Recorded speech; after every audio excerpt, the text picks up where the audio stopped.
तो इस चमचा एज के ऊपर हमें चर्चा करना चाहिए, और इसको लिए मैं खास के थोड़ा पॉइंट आउट करना चाहूंगा कि इस चमचा एज में 4 चैप्टर हैं, और इसका जो आखिरी चैप्टर है दी वे आउट, समस्या का निवारण कैसा हो, और उस समस्या के निवारण के लिए उन्होंने 3 टूल्स बताए, short term solution, long term solution और परमानेंट सॉल्यूशन। ये शॉर्ट सॉल्यूशन बाय सोशल और जो long term solution bye political action, और जो परमानेंट सॉल्यूशन ड्यूरेबल सॉल्यूशन है by change control, cultural change and control.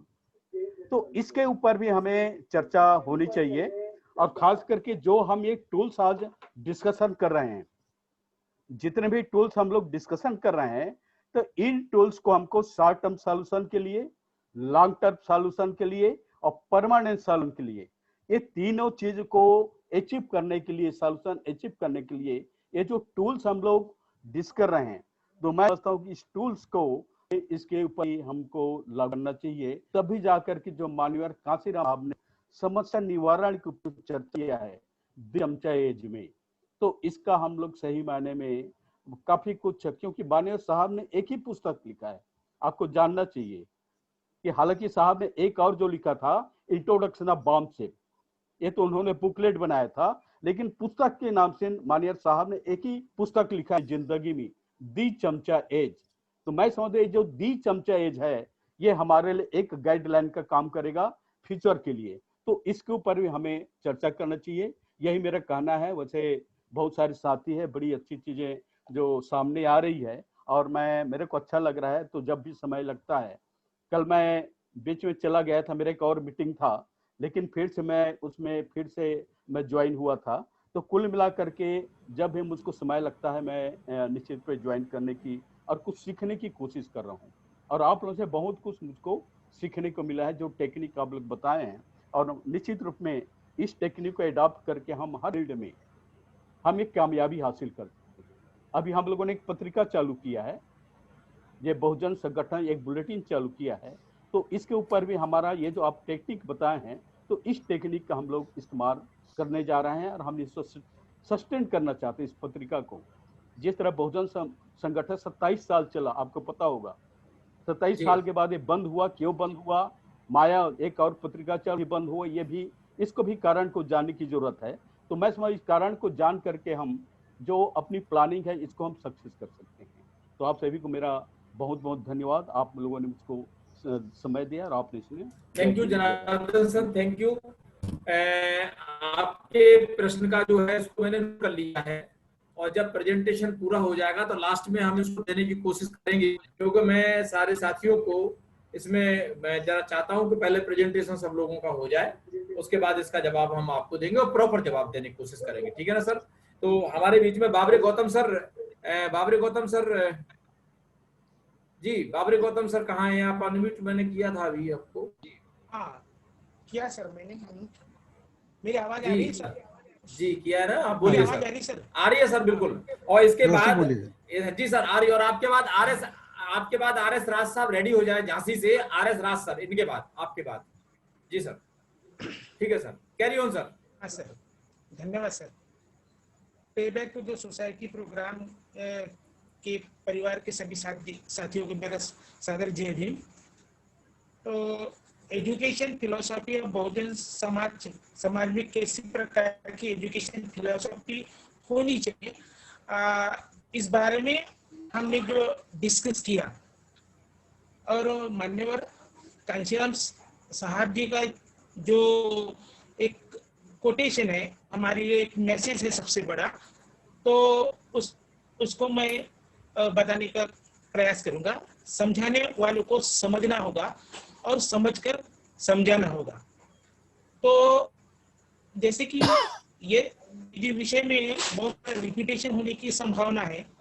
इसे सम्राट अशोका के शासनकाल में उन्होंने अपनी प्रजा के लिए वृक्ष की भावसुधी यह विद्या प्रारंभिक लेके स्नातक स्तर पर अनिवार्य विषय के रूप में की थी और वो पढ़ाई जाती थी।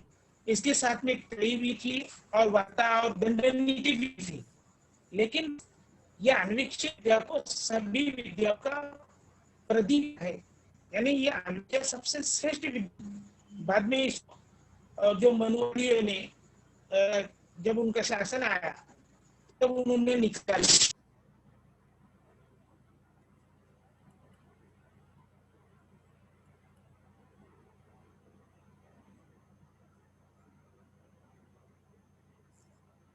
जी सर, गौतम जी आपकी आवाज बंद हो गई है।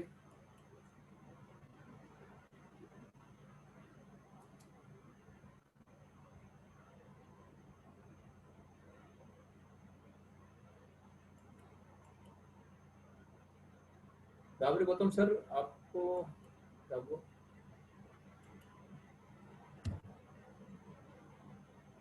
सर आपकी आवाज नहीं आ रही है गौतम सर। आज नेट में कुछ दिक्कत हो रही है। सर आप सर अनम्यूट हो गए हैं। आप म्यूट हो गए। आप अनम्यूट कर लीजिए अपने को। कहां से हो गए हैं सर? पहले आप अनम्यूट कर लीजिए अपने को। आपकी आवाज नहीं आ रही है। अनम्यूट करिए सर पहले आप।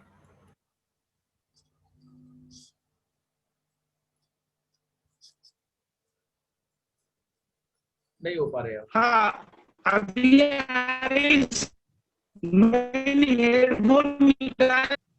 अभी आवाज नहीं आ रही सर आपकी आवाज। अब आप ऐसा करो, बाद में देख नेक्स्ट लेंगे। कीजिएगा। अभी अब नेट गौरव साहब आवाज नहीं है आपकी बरोबर। जी सर। तो झांसी से आर एस राज सर हैं, वो आ जाए। आर एस राज सर झांसी से। आर एस राज। हेलो। जी सर। हाँ, मेरी आवाज आ रही? आ रही है, बिल्कुल बोलिए। आ रही है सर, आपकी आवाज आ रही है सर, आ रही है, बोलिए। सभी सहकारी साथियों, जी सर। हम 6 दिन से शिक्षा के ऊपर वार्ता कर रहे हैं, एक दूसरे के विचारों से को ले रहे हैं। और जहाँ तक एजुकेशन की बात है, शिक्षा की बात है, तो सम्राट अशोक के पहले तो चंद्रगुप्त काल में चाणक्य द्वारा कौटिल्य की अर्थनीति के में जो शिक्षा के जो दी जाती थी वो अन्वीक्षी, त्रयी, वार्ता और दंड नीति, यह न्याय, ये चंद्रगुप्त के समय से और सम्राट अशोक के काल तक आता है। और इसके पूर्व का समय तो हम लोगों से दूर है, अंधकारमय है, या अलग अलग राजा थे, क्या व्यवस्था थी वो मालूम नहीं। उस बीच में ये आश्रम व्यवस्था की शिक्षा थी, जिसमें अन्वीक्षी शिक्षा से जो यज्ञोपवीत होता था उसको ही दी जाती थी, और त्रयी जो 3 वेद पढ़ देता था और यज्ञोपवीत होता था, उन्हीं को शिक्षा दी जाती थी, बकाये लोगों को नहीं दी जाती। वार्ता में व्यवसाय आता है, कृषि कार्य आता है, पशुपालन आता है, ये, और अंत में दंड नीति, उसमें न्याय और प्रशासन है जो क्षत्रियों का काम था। इस तरह से वर्ण व्यवस्था की जो शिक्षा थी वो शूद्रों को दी ही नहीं जाती थी, इसलिए शिक्षा का उस समय कोई प्रश्न ही नहीं है। और शिक्षा के दरवाजे तो पहले से ही आर्य और अनार्यों का जब युद्ध हुआ, उसमें जो अनार्यों का हार हुई, जो कुछ भी हुआ उस बीच में, उसके बाद एक ब्राह्मणी व्यवस्था, जिसे वैदिक काल भी कह सकते हैं, उस काल में जो शिक्षा थी, पहले की हमारी शिक्षा थी, वो खत्म कर दी गई, दोबारा अशिक्षित पोजीशन में बना दिया गया। सम्राट अशोक के काल तक आते, इसके पहले बिंबिसार काल आता है, इसमें तथागत बुद्ध उत्पन्न होते हैं और उसी बीच में वो एक विचारिक क्रांति समाज को देते हैं, जिससे पूरा उस समय का वातावरण, पूरा समाज एक उद्दीपित हो जाता है। और ये विचार क्रांति अकेले भारत में नहीं, पूरे एशिया में फैलती है। लेकिन सम्राट अशोक ने उन्हीं विचार क्रांति को फलीभूत करने के लिए, पुनर्गठन करने के लिए, पुनर्निर्माण करने के लिए उन्हीं विचार क्रांति को फिर कलिंग युद्ध के बाद जो 3 प्रतिज्ञाएं लेता है कि मैं युद्ध की नीति का त्याग करता हूँ, वैमनस्यता और विषमता का त्याग करता हूँ और समाज कल्याण के लिए प्रकाष्ठ तक समाज का कल्याण करने का मैं वचन लेता हूँ। तो यहाँ तक शिक्षा का, तो हमारी जो शिक्षा की बात शुरू अगर होती है तो सम्राट अशोक के काल में भी ही होती है। उस समय इसको बहुजन शब्द नहीं था, शूद्र था और उसका कार्यकाल चलता है। यही वो कार्यकाल है जिसको ग्लोरियस कहा जाता है, स्वर्णयुग कहा जाता था। इसी कार्यकाल में भारत को विश्व गुरु की उपाधि भी मिली। विदेश के लोग यहाँ शिक्षा ग्रहण करने आते थे, तक्षशिला जैसे विद्यालय और भी तमाम विद्यालय विश्वविद्यालय यहाँ उपस्थित थे। जो चीनी यात्रियों द्वारा अलग वर्णन दिया गया है। लेकिन सम्राट के बाद बृहस्पति आते आते ये उनके ये सारा शिक्षा का और प्रशासन व्यवस्था ढीली पड़ गई। अंत में पुष्यमित्र शुंग द्वारा जब बृहस्पति को वध कर दिया गया तो ये प्रतिक्रांति हुई। जो बुद्धा ने क्रांति की थी, विचार क्रांति, उसको प्रतिक्रांति फिर ब्राह्मणवाद में की और पुष्यमित्र शुंग ने शासन सत्ता के जोर पर पूरी शिक्षा नीति को, समाज नीति को, धर्म नीति को, सारी नीति को बदल दिया और उसमें शुद्ध समाज को अशिक्षा के अंधेरे में डाल दिया। ये कार्यकाल चलता रहा और अब उसके बीच में हमारे देश में शक, हूण, मंगोल और मुस्लिम, ये अंग्रेजों का हमला होता है। ये अंधकार का समय था, शिक्षा का कोई औचित्य नहीं था। शिक्षा जिन लोगों के बीच में थी उन्हीं के बीच में चल रही थी। हम लोगों को शिक्षा के हम बहुत दूर चले गए थे।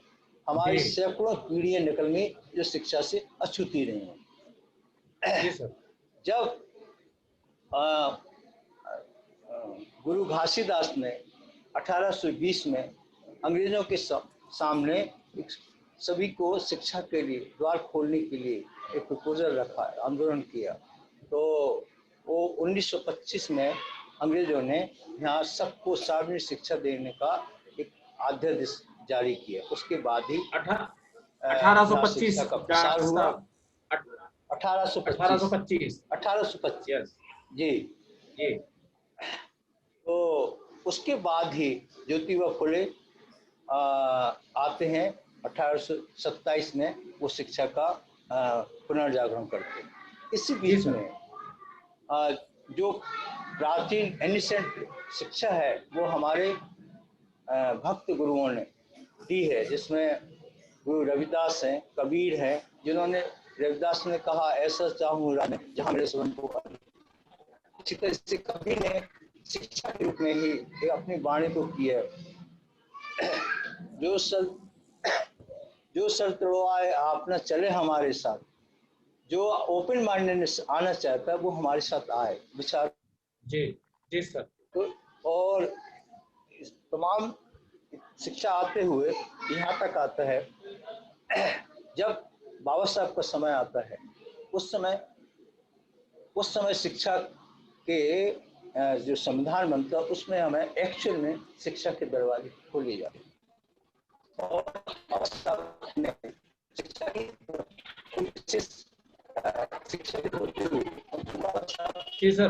ऐसा व्यक्तित्व है जो सामाजिक, आर्थिक, राजनीतिक, धार्मिक, दार्शनिक, वो सारी पहलू व्यवस्था में थे और उन्होंने वो सब कुछ इस शूद्र समाज को, ये बाद में आज हम इसको बहुजन समाज कह रहे हैं, उसके लिए अर्पित किया। शिक्षा के द्वार भी खोले। थैंक यू डॉक्टर साहब। और आरक्षण भी दिया। डॉक्टर साहब थैंक यू सर, समय हो रहा है और मैं क्षमा चाहूंगा आपसे। ओके राज साहब, नेक्स्ट। जी जी जी next. Okay, thank you sir, thank you sir, thank you. Doctor Anju Darwa है हमारे साथ। डॉक्टर अंजू सोनदरवा जी, आप अनम्यूट कर लीजिएगा आप अपने को। डॉक्टर अंजू सोनदरवा जी। जी जी सर। जी यस डॉक्टर सर। साहब। जी जी जी बोलिए। जी जी बोलिए।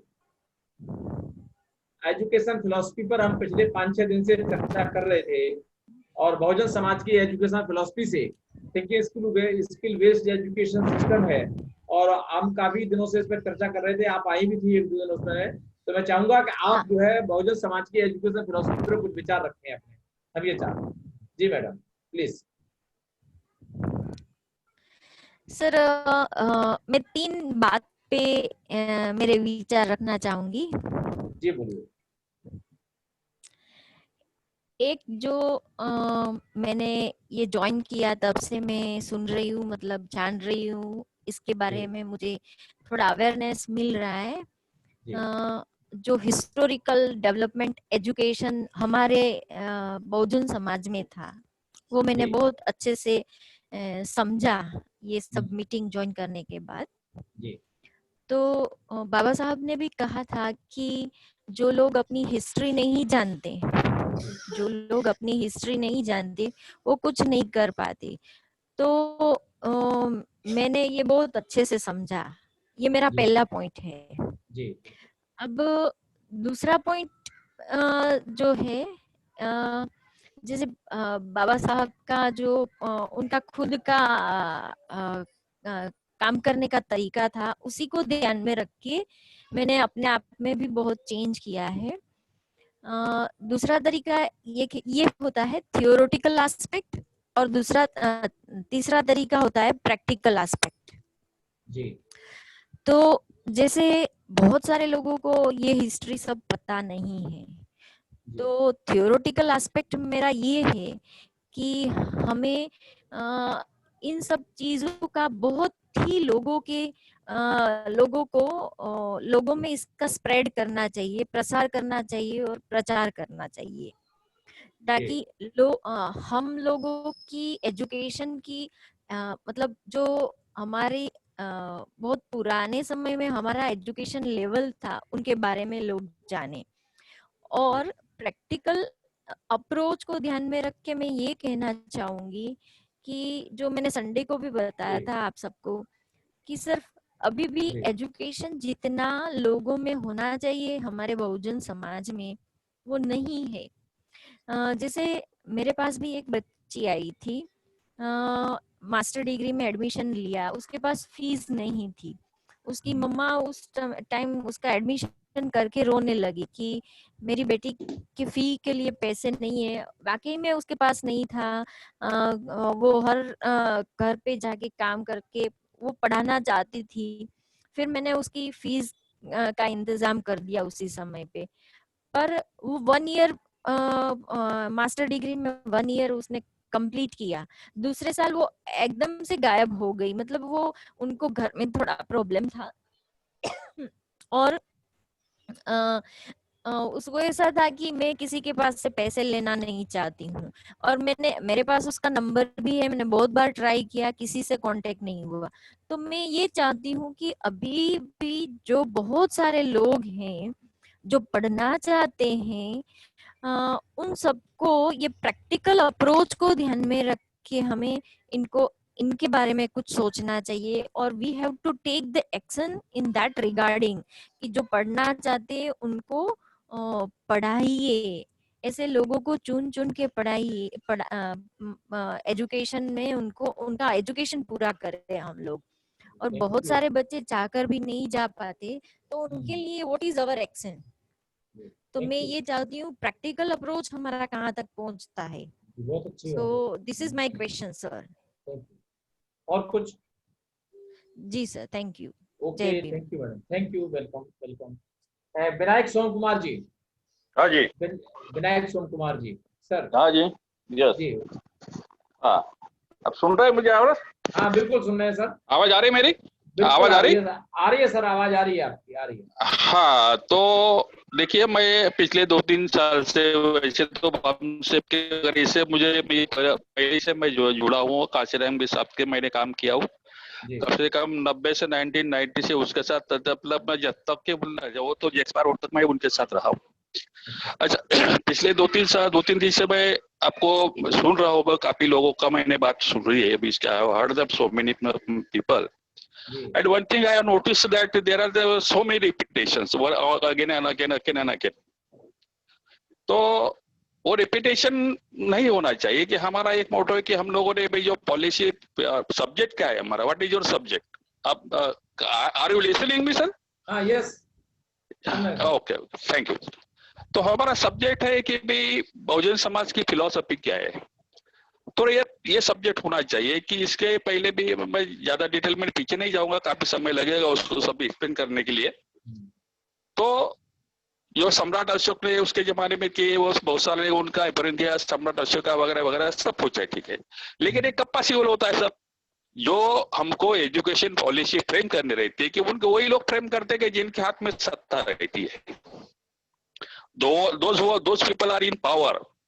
They frame their education policy according to your ideology or principle. So at this present, we are not in the ruling race. So only we can discuss that how to become that ruling race and how to achieve that power so that we can frame our own education policy.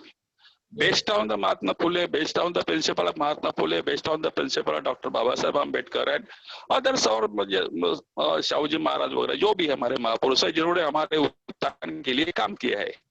अब ये possible कभी होगा? तो इसी वजह से होगा कि हमें इस दिशा में भी काम करना है। काशीराम जी का मतलब जो पीबीएस की बनाने के पहले उनकी जो कंसेप्ट थी उन्होंने बम से बनाई थी, और जब बम से खत्म कर दिए उन्होंने, एक हो गए, तो उनकी ये था घोषणा थी कि भाई उनका क्लियर कट एक एस्पेक्ट था कि भाई बम से पीसू किसी सूरत में रजिस्टर्ड नहीं होना चाहिए, नो सर्कमस्टेंसेस बम से will be registered organisation. However are foreign children are registered organisation was some people vested interest, some vested people have registered their organization, so then Kashiram ji disconnected from this organization.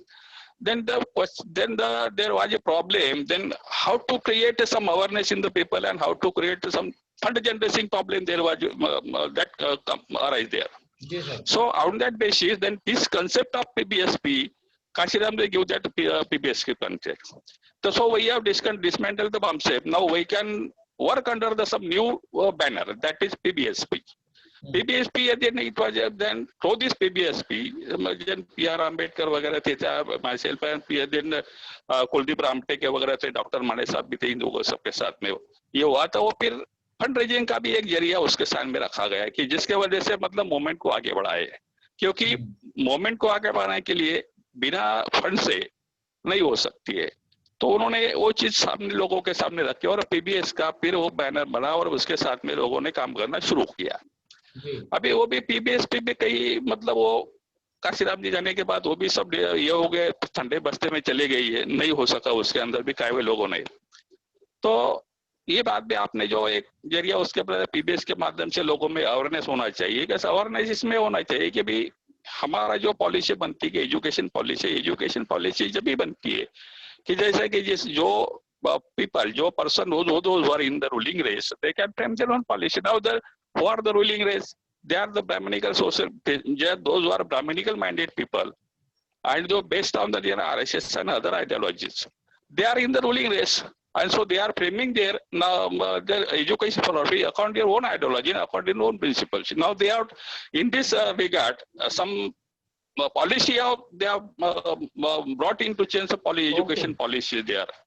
So ये education, हाँ education policy अभी इतनी उन्होंने में इसका commercialisation हो गया, जो कि एजुकेशन पब्लिक होना चाहिए तो कमर्शियल हो गया। अभी महाराष्ट्र के अंदर मैं आपको ये जानते हैं कि हमारे महाराष्ट्र के अंदर शुगर एम्परर है, शुगर जिसको साकर सम्राट बोलते, एजुकेशन सम्राट में शिक्षण सम्राट हुआ, इन्होंने पूरा एजुकेशन को कमर्शियल किया और पूरा एजुकेशन अपने हाथ में ले लिया। वो क्यों लिया है कि भाई उनके हाथ में उसकी पावर थी, मनी पावर थी, मसल पावर थी, पॉलिटिकल बैकग्राउंड उनके साथ में था, तो इन्होंने वो अपना एक जरिया बना दिया। और हमारे पास भी ऐसा कोई जरिया नहीं है कि जिसके वजह से हम हमारे एजुकेशन इंस्टीट्यूशन खोल सके, एजुकेशन हमारे कॉम्प्लेक्स बन सके, जिसके वजह से हमारे समाज के लोगों को उसमें कम से कम इसमें मैंने मिनिमम इसमें खर्चा में उसको दे सके। हमारे पास एक ही इंस्टीट्यूशन है जो कि people education society. People education society का हाल अगर now at this present what is the position of people education, arts commerce और साइंस के आगे उन्होंने कुछ किया नहीं है। जैसा कि अभी नया इसमें इंजीनियरिंग है और टेक्नोलॉजी, इंफॉर्मेशन टेक्नोलॉजी का नए नए और भी सब नए नए उसमें ये विंग्स खोले हुए एजुकेशन के माध्यम से, वो हमारे पास कुछ भी नहीं है, क्योंकि we are not ruling and we don't have this much capacity to open all this thing. तो इस दिशा में तो इस दिशा में भी हमारा सर, इस दिशा में जो सर आप बता रहे हैं उसी दिशा में पेबैक सोसाइटी कार्यक्रम का काम कर रही है। लास्ट में आपको अभी ये जब खत्म होगा तब आपको सारे जवाब मिल जाएंगे। जो जवाब आपने किए हैं उनको नोट कर लिया गया, उनका जवाब सारे आपको मिल जाएंगे। बिल्कुल मास्टर प्लान तैयार है, और मास्टर प्लान बस आप चूंकि पहली या दूसरी बार आए हैं तो आपको अभी पूरी जानकारी नहीं है सर, और सब बात आपको पता चल जाएगा आगे regular. Thank you sir. Okay sir. तो साथियों, इसी को आगे बढ़ाते हुए और समय हमारे पास विचार रखने वाले हमारे सहकार साथियों की संख्या हमारे पास ज्यादा है, और हाँ हमारे साथ जो है लोग, हमारे पास समय का अभाव है और कल से हमको दूसरे सब्जेक्ट पर चर्चा भी करनी है। तो मेरा सिर्फ अपने साथियों से यह आग्रह है, एजुकेशन फिलॉसफी में एडिशन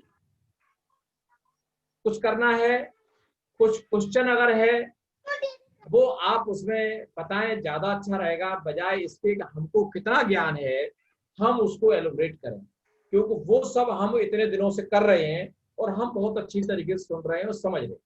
तो मेरा बहुत अच्छा आप सब साथियों से निवेदन है कि वी आर कोऑपरेटर्स, हम लोग सहकारी साथी हैं, सब लोग एक दूसरे की मदद के लिए हैं। तो मेरा आग्रह है कि आप जो है अपने सलाह और मशवरा को जो है जितना कम से कम में बता सकें, एडिशन कर सकें, अच्छा है।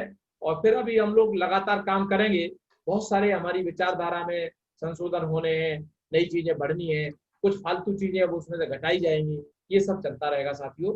तो इसी के बाद में आगे हमारे साथ जो है 5 दिन के ट्रेनर पीबीएसटी के बहुत अच्छे ट्रेनर हैं, ऑलरेडी वो ट्रेंड भी है हमारे मोती राय जी, धनराज मोती राय सर, और मेरे बहुत अच्छा 2-3 बार इनके साथ ट्रेनिंग करने का मुझे सौभाग्य मिला है, और मैं चाहूंगा कि वो अपने कीमती विचार रखें सर। मोती राय जी। जय भीम साथियों। जय भीम। पहले चर्चा हुई कि संत रविदास के गुरु रामानंद जी थे, तो संत रविदास के कोई गुरु नहीं थे। बहुत बढ़िया। महात्मा ज्योतिबा फुले कहते हैं कि मछली को तैरने के लिए पानी में वो सिखाना नहीं पड़ता, तो इसी तरह से संत रविदास जी के कोई गुरु नहीं थे। शिक्षा का रिजल्ट नहीं देखना चाहिए, मगर एजुकेशन का जो पर्पज है वो देखने को ना, एजुकेशन से उसकी सोच विचार करने की क्षमता बढ़नी चाहिए। Education is not a individual process but it is a social process, और ये 100% सच है। इतिहास के पन्ने जब पलटे जाए तो ये मिलता है रिजल्ट कि education is a social process. इतिहास में देखा जाए छत्रपति शिवाजी महाराज को, तो छत्रपति शिवाजी महाराज को शहाजी महाराज ने कर्नाटक में बुलाया था। उनकी उम्र थी 7 साल, और 7 साल से उनकी उम्र 12 साल तक के 5 साल तक के उन्हें ट्रेनिंग दिया गया शहाजी महाराज के सुपरविजन में। तो शहाजी महाराज का बड़ा ग्रंथालय था, बहुत सारी किताबें थी, तो वो सब किताबें शिवाजी महाराज ने पढ़ी थी। तो फिर क्या पढ़ा, तो अपने बाप दादाओं ने अपने पूर्वजों का इतिहास शिवाजी महाराज ने पढ़ा, और वो सब लेके वो महाराष्ट्र में आए, पुणे में आए, और पुणे में आने के बाद महाराष्ट्र में उन्होंने वो जहागीरदारी, पुणे की जहागीरदारी संभाली।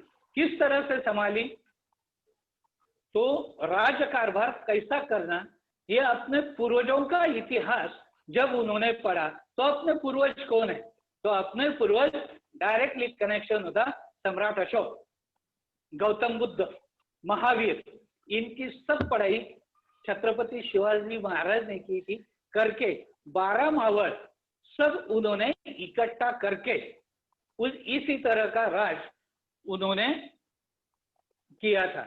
उसके बाद जब आता है सवाल डॉक्टर बाबा साहब अम्बेडकर का, डॉक्टर बाबा साहब अम्बेडकर ने जब संविधान लिखा तब उनको कई लोगों ने पूछा कि आपको संविधान लिखने में कोई तकलीफ हुई क्या, तो बाबा साहब ने उसका झट आंसर दिया, नहीं मुझे कुछ तकलीफ हुई नहीं, क्यों कि मैंने शिवराज्य कैसा चलता था इसकी पढ़ाई की थी, और ये पढ़ाई के बाद मैंने ये संविधान की निर्मित की।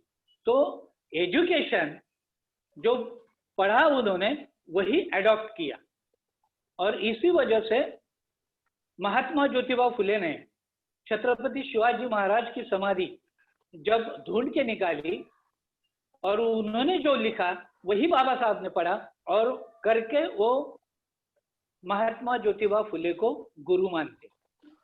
तो संतों की बात करने को जाओ तो हमने चर्चा की संत तुकाराम, तो संत तुकाराम महाराज कहते एका बीजा केला नाश, ये मराठी में मग भोगले कणीस कळे सकळा हा भाव, लहान थोरावरी जीव लाभ नाही फुकासाठी केल्या विन जीवासाठी, तुका म्हणे रणी जीव देता लाभ दुनी।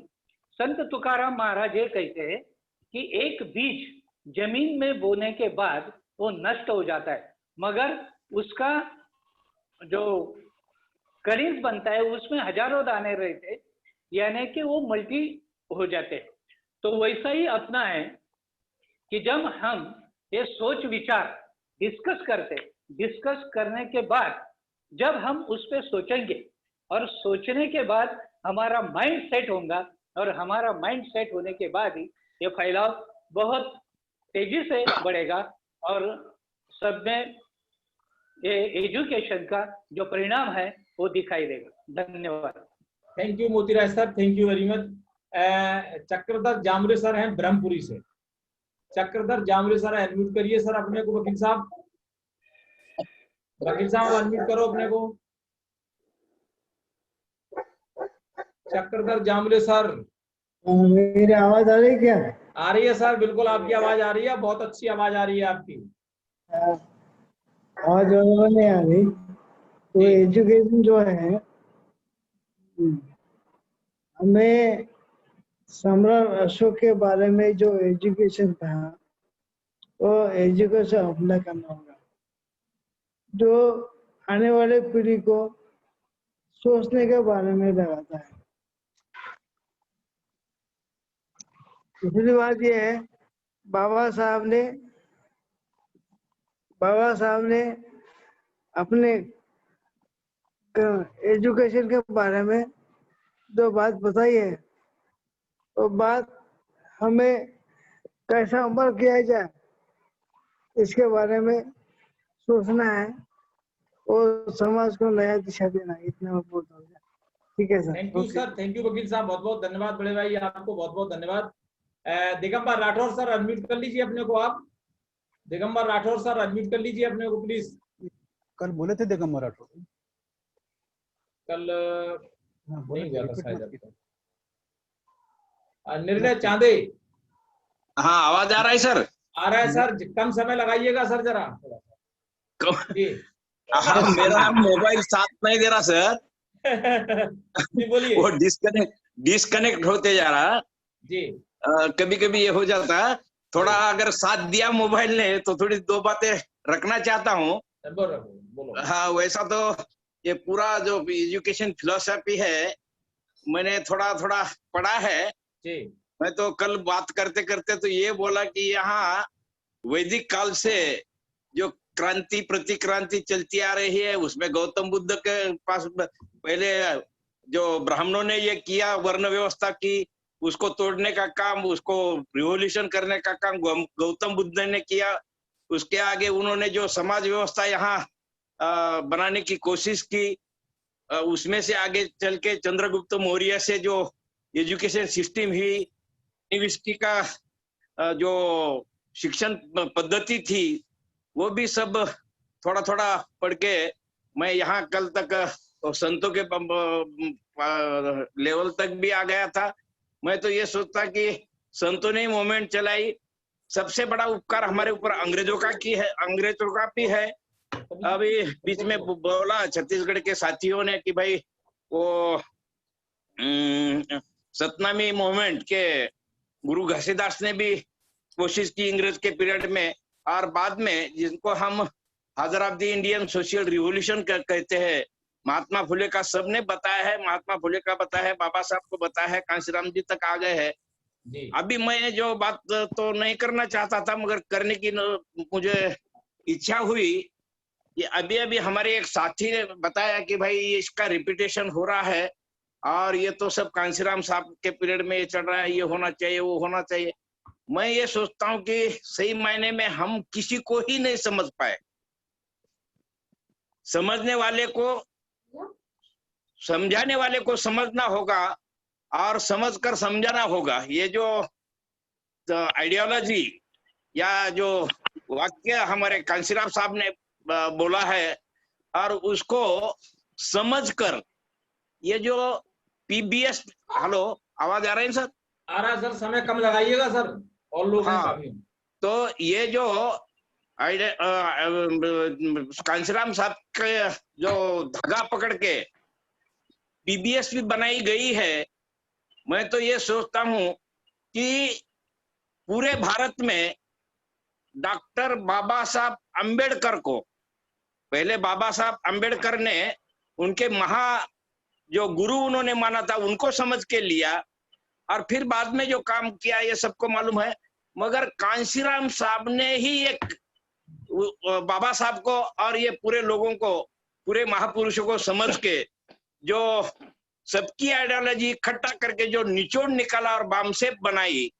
बामसेप का क्या हुआ ये यहाँ नहीं रिपीट करता मैं, क्योंकि मैं भी कांशीराम साहब के साथ 1981 से जुड़ा हूँ और आज तक उनकी आइडियोलॉजी पे ही चल रहा हूँ। मगर अभी जो मान्यवर अपने पीआर अंबेडकर साहब है, कांशीराम साहब की किसी को समझ में नहीं आया। अगर वो समझ में आ गए होते तो बहुत सारे हमारे इंटेलेक्चुअल कहलाने वाले लोग कांशीराम की आइडियोलॉजी को, बाबा साहब की आइडियोलॉजी को छोड़ के आज बाहर नहीं गए होते। हमारे पीआर अंबेडकर साहब जो जुटे हैं, कल उन्होंने जो रिएक्शन दी थी कि हमें कहाँ रोका गया, फिर भी हमने वो आइडियोलॉजी का पीछा नहीं छोड़ा। तो ये जो समझना है, एक उदाहरण के तौर पर जो विश्लेषण किया है पीआर अंबेडकर साहब ने, विद्या विना मत्ती गेली, मत्ती विना ये जो है, तो उसका मतलब क्या है? हम तो इजीली ले लेते हैं, ये बातें इजीली ले लेते हैं, मगर पीआर अंबेडकर साहब ने इसका जो खुलासा किया है वो सोचने की बात है। जी, थैंक यू सर। उन्होंने thank you sir, thank you sir. समय में कम है हमारे पास अब इस समय आज। ठीक है, मुझे पूरा बताना था मगर अब क्या। चलिए बताइए सर, बताइए। ठीक है, ओके थैंक्स। निर्णय और मंसू भाई, निर्णय चांदे। हेलो सर, बोलिए हरियप। हाँ जल्दी आइए, बोलिए। हाँ सर, हेलो सर, मैं बेसिकली अभी सबसे पहले सर थिंकिंग स्किल पर बोलना चाहूंगा, क्योंकि हम सब लोग नहीं, एजुकेशन फिलोसफी पर बोलने का है आज। एजुकेशन फिलोसफी पर है, थिंकिंग स्किल पर अगले हफ्ते आएगा, अभी नहीं। हाँ सर, तो एजुकेशन फिलोसफी में ही थिंकिंग स्किल हमको नहीं पढ़ाई गई ना सर। बताइए। तो सर एजुकेशन सिस्टम में थिंकिंग स्किल नहीं पढ़ाई गई, इसलिए क्षमतावादी व्यवस्था बनी हुई है। इसलिए मैं थिंकिंग स्किल पर बोलना चाहूंगा सर। इसको मैं इलाबोरेट सर, क्योंकि 3 मिनट है, बोलिएगा। बोलिए सर, मेरे को इसको एक्सप्लोर करना है सर। तो बेसिकली अगर हम देखेंगे तो सब 400 BC पहले जो टीम को आते हैं ग्रीक गैंग ऑफ थ्री जिसको हम बोलते हैं, एरिस्टोटल, सोक्रेटिस और प्लेटो, इन्होंने सर एक फिलोसॉफी लाई हमारे सामने कि जिसको हम बोलते हैं सत्य और तथ्य। तो सत्य और तथ्य के आधार पर हम सर अपना विचार करना शुरुआत करते हैं। हम नॉलेज भी इसलिए लेते हैं ताकि हम इसको अपने पास में रख सके, ताकि जब कोई हमें पूछे तो हम इसका जवाब दे सके, यानी कि जब हमारी डिबेट होए तो हम इसका जवाब दे सके, यानी कि I am right you are wrong, यानी कि यस और नो, राइट और रॉन्ग में डिबेट होए सर। तो इसमें क्या होता है सर, डिस्ट्रक्टिव एक इंटरफेरेंस पैदा होता है। लेकिन जो नई जनरेशन में, नई सेंचुरी में जो थिंकिंग स्किल आई है, ये सर बहुत इंपॉर्टेंट है। ये कंस्ट्रक्टिव इन्फ्लुएंस तैयार करती है सर लोगों में। इसमें सर क्रिएटिव थिंकिंग आती है, लैटरल थिंकिंग आती है, सिक्स थिंकिंग हैट्स आते हैं, थिंक टूल्स आते हैं सर। इसमें इतना पोटेंशियल है कि ये कास्ट को एनिलेट कर लेता है सर। और अगर कोई नई कास्ट भी बनाना चाहे तो भी वो टिक नहीं सकेगी, क्योंकि ये थिंकिंग स्किल है। तो सर थिंकिंग स्किल में बहुत पोटेंशियल है सर। और मैं इतना बोलना चाहूंगा कि I will never forgive my education system for not teaching me how to think. Thank you sir. Okay निर्णय। मनसूख भाई, धीमंत मनसूख भाई गुजरात से। मनसूख भाई आप अनम्यूट हैं, कहाँ चले गए? मनसूख भाई कहाँ चले गए भाई? अभी तो मैंने इनको अनम्यूट कर रखा है, इनको मालूम भी है। जी मनसूख भाई नहीं आ पा रहे समझ में। चलिए मैं आगे, जो है समय कम है और हमारे साथ जो है सामने चौहान जय विजय आज आए हैं ये, और मैं चाहूंगा आप अनम्यूट करिए अपने को, क्या कहना चाहते हैं बताइए।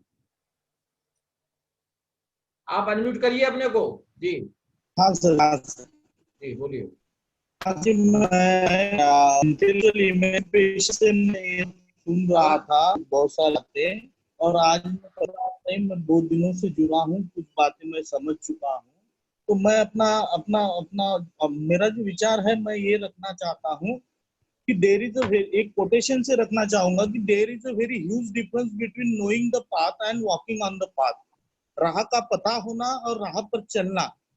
आज की डेट में हम जो अभी ये शिक्षा पर जो चर्चा कर रहे हैं, शिक्षा की बात है, वो शिक्षा में मैं हालांकि टेक्निकल से आया हूँ, इस वजह से इन बातों थोड़ा गहराई से मैं जानता हूँ इन चीजों को, कि जो हमारी जो एजुकेशन, हमारे जो महामानवों ने, हमारे जो महापुरुषों ने जो शिक्षा की व्यवस्था यहाँ पर कर चुकी थी, उसे पूरा ध्वस्त कर चुके हैं ये लोग। आज की डेट में जब हम कहते हैं कि industrial revolution, fourth industrial revolution के बारे में अगर पढ़ा जाए, तो ह्यूमैनिटी करके जो रोबोट आ रहे हैं, और हमारे बच्चों को आज भी एक प्रॉपर रोड और प्रॉपर शिक्षा नहीं मिल रही है गांव-गांव तक। ये डिजिटलाइजेशन, ये सब बातें जो है, मेरा सिर्फ आप लोगों से सभी से ये मेरा निवेदन रहेगा कि जो हमारी पुरानी शिक्षा है उसका तो हमें अध्ययन होना ही चाहिए, लेकिन आने वाले दिनों में हम ये जो टेक्नोलॉजी की तरफ जो दुनिया जा रही है, उसके हिसाब से किस तरीके से हम हमारे बच्चों को पढ़ाएं, उस बात पर बहुत ही गहराई से सोचना होगा सर। क्योंकि आज की डेट में अगर देखा जाए, इन्होंने सब डिजिटलाइज के नाम पर ये कर दिया है, लेकिन रूरल एरिया तक सर वो डिजिटलाइज नहीं होने के वजह से बहुत सारे लोग ड्रॉप आउट हो रहे हैं। हमारे बड़ी बहू राठौड़ ने आज एक हमारा एक पोस्ट दिया है मुझे, मैं उसे पढ़ रहा था। तो बहुत सारे जो भी बहुजन समाज हो, या मैं बंजारा समाज से आता हूँ, तो मेरे समाज में जो भी तांडा जो है, वहां पर लोगों को पढ़ने की सुविधाएं नहीं है। तो मोबाइल लाने का, मोबाइल पर आज तक डिजिटल का एजुकेशन ला लिया है। और अभी कुछ दिनों पहले मैंने मानकर सर का एक अपनी शिक्षा नीति पर स्पीच था। अपनी शिक्षा नीति पर भी कोई आज सवाल नहीं कर रहा है, कुछ भी नहीं हो रहा है सर। तो ये बहुत बोले तो हमें जितने भी जो अज्ञान लोग हैं, बोले तो जो पिछड़े लोग हैं, उनको और पीछे ले जाने की यहाँ पर एक षड्यंत्र है, या क्या कहा जाए इसे मैं नहीं समझ पा रहा हूँ। लेकिन एजुकेशन से बाहर निकालने की कोशिश यहाँ जरूर हो रही है। उसे हम ज्यादा से ज्यादा अपने बच्चों को किस तरीके से शिक्षा के प्रभाव में ला सके, इस पर सोचना जरूरी होगा सर। Thank you sir. मैं इतना थैंक यू, बहुत अच्छा, वेरी नाइस, बोलने के लिए बहुत बढ़िया, ठीक, बहुत अच्छा। अनिल राठौर जी, अनिल राठौर और रमेश चंद जी हैं IFS रिटायर्ड जो है, ये दोनों लोग अपने को अनम्यूट कर लें। अनिल राठौर जी, रमेश चंद जी आपको अनम्यूट मैंने कर दिया है, आप बोले कुछ। रमेश चंद जी। हेलो, सभी को जय भीम। जय भीम सर। मुझे ऐसे जो भी रिपीटेशन हुआ है उसको रिपीट ना करते हुए मैं ये कहूँगा कि हमारे जो केंद्र बिंदु में है वो इविल्स थी, बुराइयां थी, सामाजिक और आर्थिक। इन सामाजिक और आर्थिक बुराइयों को दूर करने के लिए जो बाबा साहब का मिशन था, जिसको आगे हम लोगों के मानवर काशीराम जी ने बढ़ाया और हम लोग उसको आज PBSB सोसाइटी का जो अपना गठन हुआ है और सोशल ट्रांसफॉर्मेशन के जो उद्देश्य को लेकर हम चल रहे हैं, उसमें अब और तब, जो तब अब का मतलब आज की डेट में, और तब जो है हमारा पूर्वजों के समय में जो इतिहास था एजुकेशन का, और उसका उद्देश्य जो था एजुकेशन का, तो उसमें एजुकेशन जो फिलॉसफी है, उस एजुकेशन फिलॉसफी को आप लोगों ने डिटेल में डिफाइन किया हुआ है। उसमें से जो आज के परिप्रेक्ष्य में जो रेलिवेंसी है, उस रेलिवेंसी को हम यूं कहेंगे कि हमारी जो क्वालिटी ऑफ लाइफ है वो एजुकेशन से लिंक होनी है, और उसको हमको कैसे मास मूवमेंट में पहुंचाना है, उसको हमको केंद्र बिंदु में रखना है। आप और हम सभी जिक्र कर रहे हैं कि आज की पॉलिसी मेकर्स हम नहीं है, लेकिन इन सब के बावजूद भी हम कैसे अपने स्तर से एज इंडिविजुअल्स हम कैसे उसको लाभान्वित कर सकते हैं, उनको अच्छी क्वालिटी लाइफ दे सकते हैं, कैसे उनको मोटिवेट कर सकते हैं, वो सारे जो हमारी जो फिलॉसफी है वो अलग अलग फिलॉसफी दी है। जॉन डवे साहब ने इसको बहुत ही डिटेल में दिया है, क्योंकि उन्होंने जो किताब लिखी थी, जो बाबा साहब के 4th गुरु थे, उसमें लिखा था डेमोक्रेसी एंड एजुकेशन, और उसमें ये जो एक्सपीरियंस लिया था एंड नेचर, तो नेचुरलिस्टिक होना चाहिए, क्लासरूम की स्टडी नहीं होनी चाहिए। तो जो भी लोग जिक्र कर रहे थे कि क्लासरूम की है, बाहर का नहीं है, उसको हम लोगों को अपने बच्चों को मोटिवेट करना चाहिए कि भी आपको क्या पढ़ना है, क्या नहीं है, क्या रेलेवेंसी है आज के डेट में। इन सबको केंद्र बिंदु लेके हमको आगे को चलना है, और जितने भी हमारे इकोनॉमिक वो है कमियां हैं, उसको हम आगे के समय में जितने भी हमारे मॉडलिटीज आती है, आपने जो समय दिया कुछ समय के भी, हम उसको कैसे पब्लिक में लेके आएंगे, बहुजन में लेके आएंगे, उसको हम डिस्कस करेंगे। थैंक यू जी। Thank you sir. Ramesh Chand ji आपका क्वेश्चन नोट है, और मैं अनिल जी से निवेदन करूंगा। अनिल राठौर सर, सर मैंने मेरा हेलो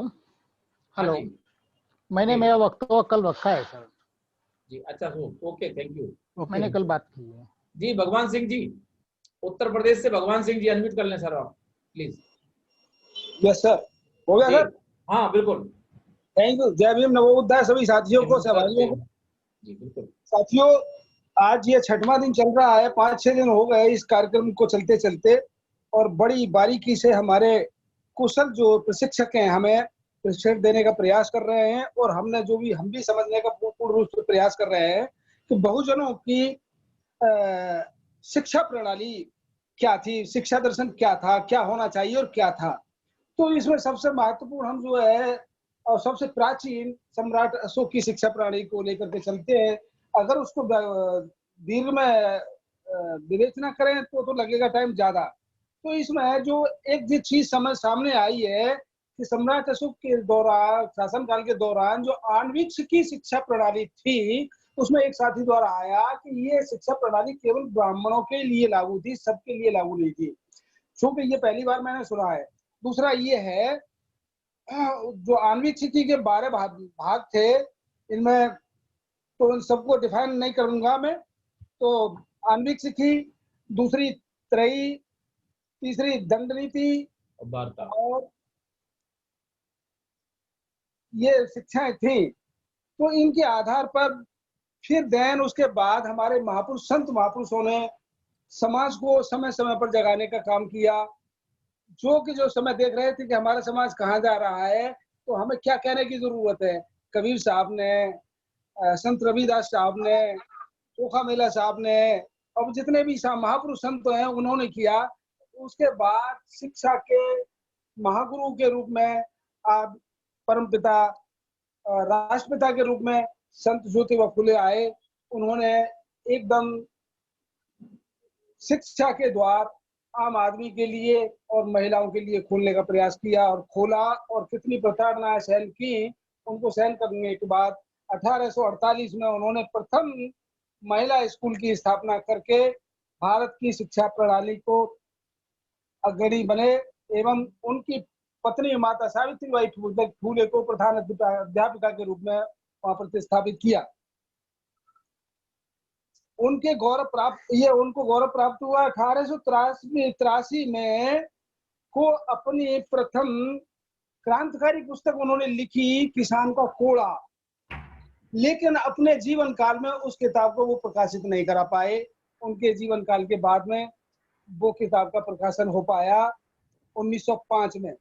उनके शुभचिंतकों द्वारा किताब का प्रकाशन करवाया और जीते जी सैकड़ों हस्तलिखित पुस्तकें और लिखी गई, जिन्होंने मनुवाद की सूलों को, जड़ों को हिला के रख दिया। साथियों, तो जितने हमारे लेखक, शुभचिंतक, समाज सेवक प्रयास करते रहे हैं, उन तथ्यों के आधार पर मैं थोड़ा सा ये सोचने के लिए बाध्य होता हूं और आप यहाँ कहने के लिए मैं बाध्य होता हूं कि जितने लोग कहने के लिए बाध्य हुए और शुभचिंतक हुए, लेकिन जितना हमारा समूह था 85% का, क्या उन्होंने उसको कुछ नहीं सुना? और क्यों नहीं सुना? अगर सुना होता और उसका प्रयोग में लाया होता तो आज देश की स्थिति क्या होती?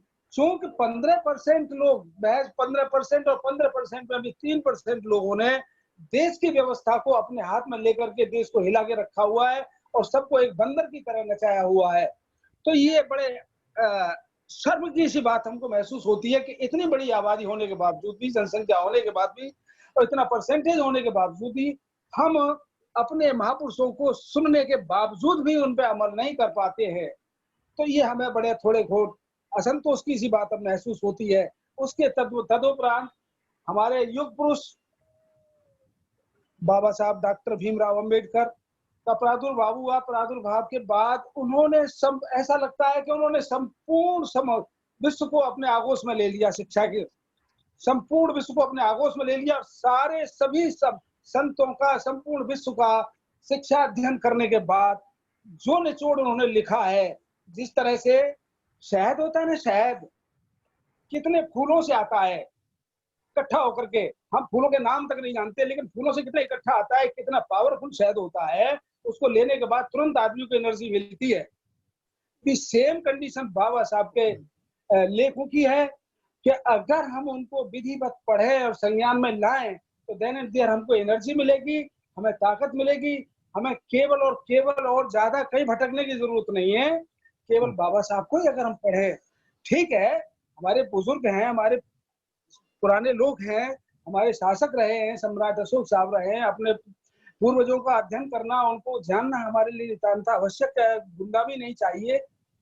क्योंकि हम जब इतिहास नहीं जानेंगे तो हम अपने आप को कैसे जानेंगे? बाबा साहब ने खुद कहा है, जब हम अपने इतिहास ही नहीं जानते, हम अपने आप को नहीं पहचान पाएंगे। तो अपने आप को, अपनी पहचान बनाने के लिए अपने इतिहास को जानने की नितांत आवश्यकता है। साथियों, तो बाबा साहब के अब चौथे गुरु के रूप में 3 गुरु हुए। प्रथम बौद्ध गुरु हुए, बौद्ध साहब थे, कबीर साहब थे और देन ज्योतिबा साहब, और अंत में थे चौथे गुरु के रूप में उन्होंने जॉन डिवे को अपनाया और उनकी शिक्षाओं से वो प्रभावित हुए। साथियों, तो जॉन डिवे साहब ने जो शिक्षा लिखा है तो उसमें कोई ऐसी चीज शिक्षा के क्षेत्र में नहीं छोड़ी है उन्होंने कि कहाँ तक उन्होंने, जैसे अभी आपने भी उसका चर्चा किया था कि बाबा साहब के एनिलेशन कास्ट में 26 चैप्टर हैं और उनके भी उसमें 26 चैप्टर हैं। तो 26 चैप्टर इतना विधिवत ढंग से उन्होंने लिखा है, तो शिक्षा को कहीं भी छोड़ा नहीं है उन्होंने। तो शिक्षा को उन्होंने ले लिया है education as a necessity of life. शिक्षा को जीवन के लिए नितांत महत्वपूर्ण माना गया है। बिना शिक्षा के जीवन बिल्कुल किसी जानवर की तरह मान लिया जाए तो कोई अतिशयोक्ति नहीं होगी। दूसरा, उन्होंने education as a social function, सामाजिक क्रियाकलापों के लिए भी शिक्षा का नितांत आवश्यकता है। सामाजिक क्रियाकलाप भी शिक्षा के बिना अधूरे ही रहते हैं।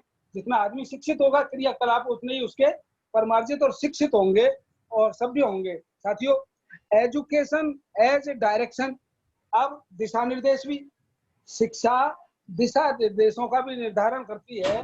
जितना आदमी काबिल होगा उसी तरह से हर दिशा निर्देश का वो निर्धारण करेगा और पालन भी करेगा दोस्तों।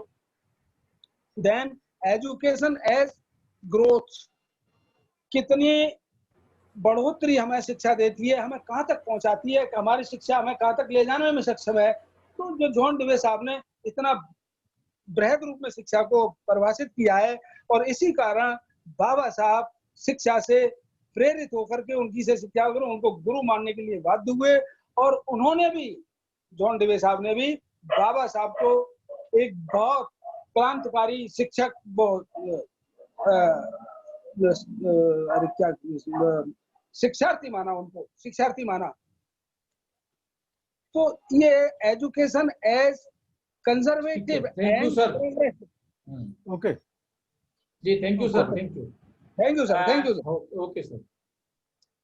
साथियों, मैं जो हम लोगों का जो वैचारिक जो एजुकेशन पर वक्तव्य था उसको यहीं रोकते हुए, और हमारे साथियों, विद्वान साथियों ने कल 20 लोगों ने विचार रखे थे, आज 17 लोगों के विचार आए हैं, और जो लोग हमारे विद्वान साथी रह गए हैं मैं उनसे क्षमा चाहता हूं, और मैं इसको आप लोगों के एलुब्रेशन को यहीं विराम दूंगा।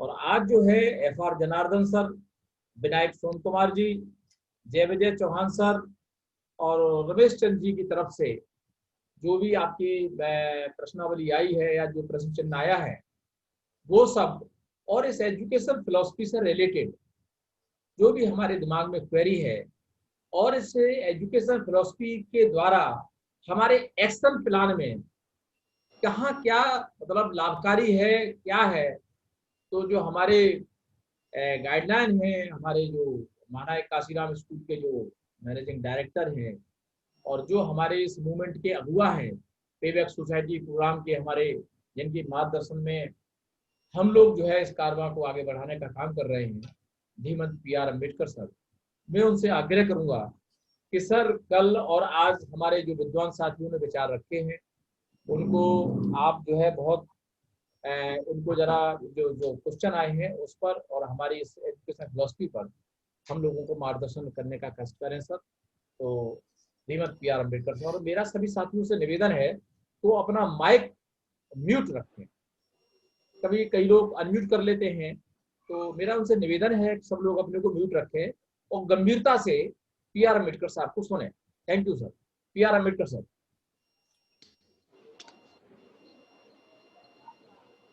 ओके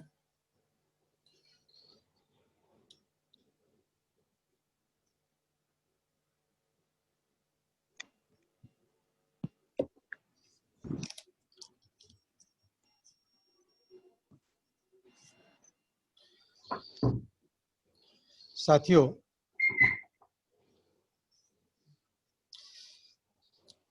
हम समाज परिवर्तन आंदोलन के सभी सहकारीगण, मैं 6 दिन से आप सब लोगों को, ट्रेनर्स को भी और पार्टिसिपेंट को भी गहराई से सुनता आ रहा हूँ, समझता आ रहा हूँ। ये भी देखने की, समझने की कोशिश की कि भाई हमारे समझाने वाले को समझना होगा, समझकर समझाना होगा, तो समझाने वाले कितने योग्य और काबिल बने हैं, इस बात को भी ध्यान में रख के मैंने अटेंशन रखा है। कल भी साथियों के कुछ प्रश्न आए थे, आज भी प्रश्न आए हैं। मैं एक बात प्रारंभ में स्पष्ट कर दूं कि दुश्मन का काम है दुश्मनी करना, दुश्मन का काम है दुश्मनी करना, और हम उसको दुश्मनी करने से नहीं रोक सकते और रोकना भी नहीं चाहिए। हमें अपनी तैयारी करके अपने को सशक्त बनाकर इतना सशक्त बनाना है कि हम मैदानी जंग में उसे परास्त कर सकें और हम अपने पूर्वजों, अपने महापुरुषों के सपनों का भारत निर्माण कर सकें। इस काम में भारत में तमाम संस्थाएं, तमाम आंदोलन, तमाम पॉलिटिकल पार्टी, तमाम रिलीजियस इंस्टीट्यूशन काम कर रहे हैं। हमने अपना दायरा निश्चित किया कि हम नॉन पॉलिटिकल और नॉन रिलीजियस रहेंगे। जो लोग पॉलिटिकल काम कर रहे हैं उन्हें पॉलिटिकल काम करने दीजिए, हमें उनसे किसी प्रकार की कोई गिला शिकवा नहीं। जो लोग धर्म का काम कर रहे हैं उन्हें धर्म का काम करना चाहिए, हम उसमें भी किसी प्रकार का इंटरवेंशन या दखलंदाजी नहीं करना चाहिए। बाकी क्षेत्र बचे जो उस क्षेत्र पर ज्यादातर लोगों का ध्यान नहीं है, वो क्षेत्र हमारे लिए छूट जाते हैं और उसका केंद्र बिंदु अपना माइक अगर बंद रखेंगे तो डिस्टरबेंस नहीं होगा और लिंक टूटने की बात नहीं आएगी। मैं चाहूंगा कि आप लोग उस तरीके से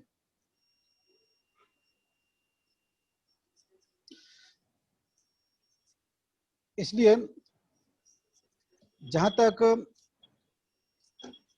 पे बैक टू सोसाइटी प्रोग्राम का सवाल है, एक मूवमेंट है, चढ़वड़ है और ये कभी रजिस्टर नहीं होगी। ये बात साहब ने ही पे बैक टू सोसाइटी प्रोग्राम का फॉर्मेशन करते समय, इसका क्रिएशन करते समय महाराष्ट्र के लोगों को लताड़ते हुए बात कही थी कि तुम लोग बहुत बदमाश हो, आप कहीं भी किसी प्रकार के नाम की संस्था बना के आप तुरंत रजिस्टर कर डाले हो। बामसेप को रजिस्टर करते करते कई प्रकार के बामसेप के रजिस्ट्रेशन कर डाले हो। मेरे सामने एक प्रश्न था, इसलिए अब मैं आपको इस प्रकार का नाम दे रहा हूं कि आप इसे रजिस्टर नहीं करा सकते हो। जाओगे रजिस्ट्रेशन कराने के लिए भी तो रजिस्ट्रार आपका काम का रजिस्ट्रेशन नहीं करेगा।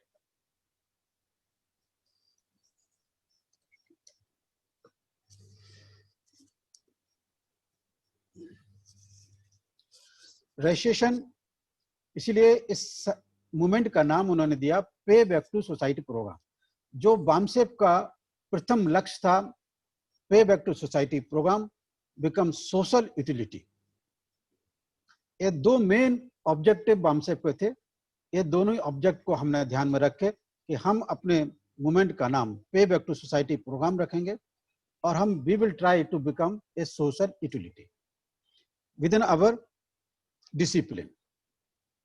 इसलिए हमें कांशीराम जी के प्रथम document an introduction to BAMCEF जो 6 दिसंबर 1978 को प्रकाशित किया था, और दूसरा बर्थ ऑफ DS4 के बाद उन्होंने चमचा एज लिखा था, 82 में प्रकाशित किया, खासतौर से डिनंसिएशन ऑफ द पूना पैक्ट। और उसको गंभीरता से हमने अभ्यास करने के बाद ही हम इस प्रश्न को लेके आए कि क्या नॉन पॉलिटिकल मूवमेंट रिवाइव हो सकता है जिस प्रकार से कांशीराम जी की अपेक्षा थी, और अगर रिवाइव हो सकता है तो क्या हम इसे सरवाइव भी कर सकते हैं। ये जिंदा मरण हालत में मरे हुए तरीके से जिंदा रहना तो कोई मीनिंग नहीं है। जिंदा रहना है तो सम्मान, एक डिग्निफाइड लाइफ के साथ हम अपने मूवमेंट को जिंदा रख सकें और उसे सशक्त और कामयाब बना सकें। इस बात को ध्यान में रखे हमने नॉन पॉलिटिकल और नॉन रिलीजियस, जो उनके साहब ने जो गोल दिया उस समय उनके सामने पॉलिटिकल टारगेट था, इसलिए शॉर्ट टर्म, मीडियम टर्म और ड्यूरेबल टर्म का उन्होंने जो गोल रखे थे वो हमने अच्छी तरह से याद है। पर हम कुछ बातें, अगर जो मूवमेंट कमजोर पड़ गया, जब तक हम उतनी तैयारी नहीं कर सकते, हम उसके बारे में कुछ भी कहने की लायकी की नहीं है। शाब्दिक तौर से हम बड़ा व्याख्यान करते तो हम कम पढ़ते हैं, दुश्मन ज्यादा पढ़ता है। हम कम पढ़ते हैं, दुश्मन ज्यादा पढ़ता है। तो साथियों, इस बात को ध्यान में रखें। आपको ताजुब होगा कि कांशीराम जी के साथ 1977 से मेरा सहभाग 2003 तक रहा। आप सोच सकते हो, लगभग 36 साल का सहवास, बहुत क्लोज कोलैबोरेशन रहा है। बहुत सारी बातें हम प्लेटफॉर्म पर नहीं बोल सकते। इस सहवास को हमने बहुत गहराई से अनुभव लिया और अनुभव में संजोया। और इस पीरियड में मैंने एक भी पुस्तक या अपना एक भी इंटरव्यू नहीं दिया है, क्योंकि जो साहब अपने साथ लेकर चल रहे थे, हमें अच्छी तरह से याद है कि जब उन्होंने चमचा इज इंग्लिश मीडियम में प्रकाशित की थी, उसका वो मराठी ट्रांसलेशन और हिंदी ट्रांसलेशन नहीं चाहते थे। उन साथियों को बताना चाहता हूं, जनार्दन जी याद कीजिए, वो इसका ट्रांसलेशन प्रकाशित नहीं करना चाहते थे, और जिन्होंने प्रकाशन कर दिया तो राइट तो कांशीराम जी का था। वो महानायक कांशीराम जी को बिना पूछे उन्होंने हिंदी में ट्रांसलेशन किया, और साहब बिल्कुल नहीं प्रकाशित करना चाहते थे। ये वो कैडर बेस्ड डॉक्यूमेंट था, और वो डॉक्यूमेंट का हिंदी ट्रांसलेशन, मराठी ट्रांसलेशन और भाषाओं में प्रकाशन करके हमारे अम्बेडकराइट लोगों ने मनुवाद को ज्यादा जागृत कर दिया, और उसका परिणाम है कि उसने जो हमने मैकेनिज्म डेवलप किया था उसको तोड़ ताड़ के कमजोर करके हमको ना के बरोबर बना दिया। हमारे मूवमेंट को सेटबैक लगने में हमारा लिटरेचर ब्राह्मणवाद को ज्यादा उपयोगी पड़ता है। मुझे एक अच्छे साथी से, जो सीपी थोरात नाम के एक साथी हैं, वो साहब के बहुत करीबी मित्र थे, बर्थ ऑफ बामसेब के सहयोगी थे। उन्होंने महानायक कांशीराम जी के ऊपर एक पुस्तक लिखी, 300-350 पेज की पुस्तक। उन्होंने मुझे बताया कि अम्बेडकर साहब, मेरी पुस्तकें हमारे लोग कम खरीदते हैं और मेरी पुस्तकें सबसे ज्यादा ब्राह्मण खरीद के लेके गए। कितनी अचरज की बात! आप सोच सकोगे ये बात कि हमारे लोग खुद लिखकर हम मनुवाद की सेवा करने लगते हैं और कहते हैं कि हम अम्बेडकराइट हैं। आज मैं अपने सारे प्लान प्रोग्राम आप लोगों के सामने पब्लिकली डिक्लेयर करूंगा तो मैं बहुत बड़ा मूर्ख हूं। मुझसे मूर्खता कराने का दबाव ना डालें। इसलिए हम इस सारे एक एक चीज की बारीकी को हमने समझा है, और उसको ध्यान में रखकर ही हमने रणनीति बनाई है। रणनीति बनाई है,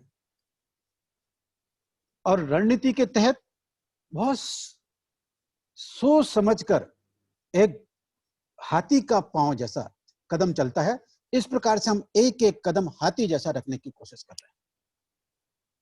हमारा कदम हाथी जैसा भरी।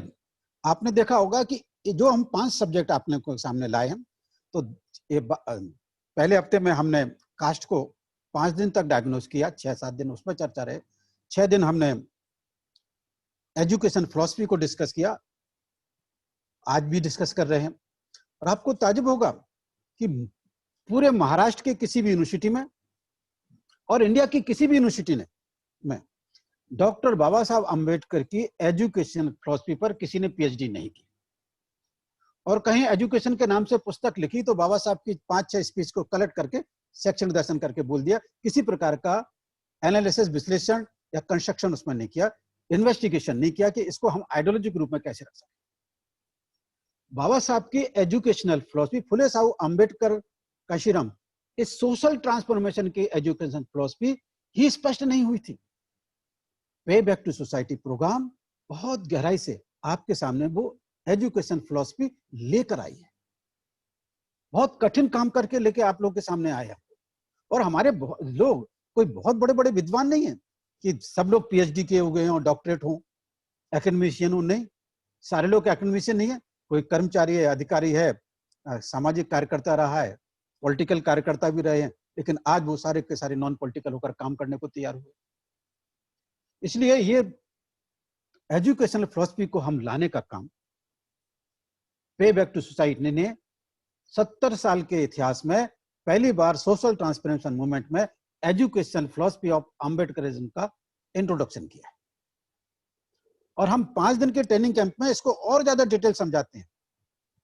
जितना एक्सेप्टेबल है हमारे लोग आज उतना बता रहे हैं, पर स्ट्रेटेजिक टॉक तो हम कर ही नहीं सकते ना, क्योंकि ऑनलाइन मीटिंग या इस तरह से पब्लिक मीटिंग स्ट्रेटेजिक टॉक करने की नहीं होती। इसलिए हमने सोच विचार करने के बाद एजुकेशनल फिलॉसफी को आप लोगों के सामने रखा है।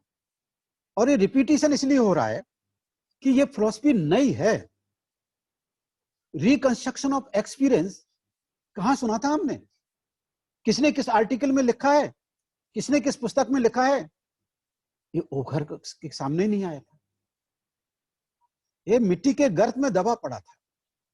हमारे साथियों ने, हमारे रिसर्च एंड इन्वेस्टिगेशन विंग ने इस पर अभ्यास करके ये सामने लेकर आए। सारा संशोधन का रिसर्च का विषय है और सारा रिसर्च सब्जेक्ट लेके आए हैं। और रिसर्च हम कैडर में और कैडर से पहले ट्रेनर में एक्सपोज करना चाहते हैं। कैडर से पहले ट्रेनर को हम एक्सपोज करना चाहते हैं ताकि वो मैच्योरिटी के साथ समझाने वाले बन सकें और कैडर के जो प्रश्न है उनके बेहतरीन उत्तर देने में वो समर्थ हो सके। इसलिए रिपीटेशन होना बहुत जरूरी है, क्योंकि ये फिलॉसफी बहुत कठिन है। मनुवाद की फिलॉसफी तो आप लोग उसकी छोटी छोटी आलोचना करेंगे, ये हमारे लोगों को गुलाम बनाने वाली एजुकेशन फिलॉसफी है, हमारे एक एजुकेशन फिलॉसफी है। अरे भाई, उस एजुकेशन फिलॉसफी को नकारने के लिए अंबेडकरवाद की एजुकेशन फिलॉसफी तो देना होगा ना। और वो अगर हम नहीं देते हैं तो इस एजुकेशन, मनुवाद की एजुकेशन फिलॉसफी का हम सार्थक मुकाबला नहीं कर सकते। मैं विरोध की बात नहीं कर रहा हूं, उसका मुकाबला करने की। वो हमको गलत पढ़ाना चाहते हैं, हम अपने लोगों को सही पढ़ाना चाहते हैं। वो हमारे लोगों को गुलाम बनाने की शिक्षा के लिहाज से पढ़ाना चाहते हैं, हम अपने समाज को शासन करती जमात के गुण तैयार करने के लिहाज से पढ़ाना चाहते हैं। तो हम इस एजुकेशन फिलॉसफी पे आलोचना समालोचना करके तो बात नहीं बन सकती। जितने समय तक हम साल 2 साल हम इनकी आलोचना करते रहेंगे, उस पर मूवमेंट करेंगे, उतने समय में हम अपने समाज को समझा ले जाएंगे। उसे एजुकेशन फिलॉसफी को हम समझा ले जाएंगे, थिंकिंग स्किल को समझा ले जाएंगे, कॉपरेशन को समझा ले जाएंगे, reconstruction of the society, reconstruction of society, हम इसको समझा ले जाएंगे। इस पर हम अपना समय और अपनी एनर्जी इन्वेस्टमेंट करेंगे। इसलिए जो ट्रेडिशनल वे से अभी तक अप्रोच चली आ रही, 20वीं शताब्दी में जो हमने अप्रोच की है वो अपने हद तक जहां कामयाब हुई है साहब के तक, ठीक है, लेकिन आज 21वीं शताब्दी में वो सारे के सारे टूल्स, टेक्निक, मेथड ब्लंट हो गए हैं। बोथड़ झाले मराठी में, हिंदी में मोथरे हो गए हैं। उपयोगिता है लेकिन इफेक्टिवनेस चली गई। इसलिए इफेक्टिवनेस लाने के लिए हमने नए टूल्स, टेक्निक और मेथड को डेवलप किया और बहुत स्लोली हमारा समाज समझने वाला बन जाए, समझकर समझाने वाला बन जाए। इस दृष्टिकोण से इनकल्केशन, ये बीज हम इस जमीन में रोपने का कोशिश कर रहे हैं ताकि अंकुरित होने लगे। हमारी हयात में, हमारी उम्र में ही ये अंकुरित होकर फलदायी बन सके, ये स्वप्न है। हम आने वाली जनरेशन को इस छोड़ जाएं, ऐसा हम नहीं सोच के चल रहे। अगर हम 5 साल जीते हैं, इस मूवमेंट में जो आज संकल्प लेगा कि हम 5 साल पे बैक टू सोसाइटी को तन मन धन से देना चाहेंगे, मैं आज आपको आह्वान कर रहा हूं, उनकी 5 साल और उम्र बढ़ जाएगी। वो 5 साल इस मूवमेंट को देंगे, ये मूवमेंट उनकी 5 साल की उम्र को और बढ़ाएगा। बहुत बड़ी एनर्जी है इस मूवमेंट में, क्योंकि विचारधारा की एनर्जी है और कार है, पवित्र कार है,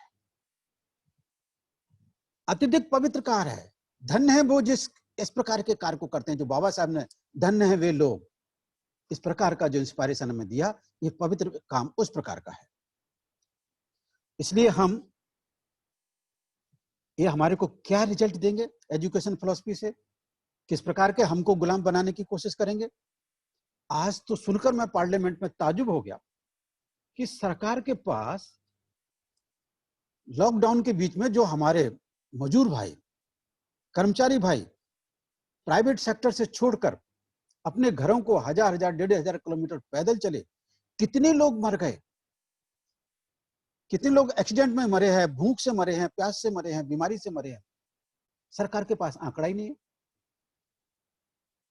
ऐसी सरकार जो अपने लास्ट आदमी तक, समाज के आखिरी आदमी का ध्यान नहीं रख सकती हो, वो गांधीवादी नहीं हो सकती है। अंबेडकरवादी होने का तो स्वप्न ही छोड़ दीजिए। समाज को समझाने का इस संकल्प हमें लेना होगा। जिस सरकार के पास आंकड़े नहीं हो, क्योंकि आंकड़े रखेंगे तो उनके घर को कुछ आर्थिक सहायता देना पड़ेगी, ये भी कि उन तक आर्थिक सहायता भी नहीं पहुंचे। ये हमारे बहुजन समाज के साथ, ये 85 से 90% समाज के साथ निर्दयता का व्यवहार करने का संकल्प ले चुकी सरकार के साथ हमें सरल तरीके से अपने सारे पत्ते खोलकर स्ट्रेटेजी तो नहीं करना होगा।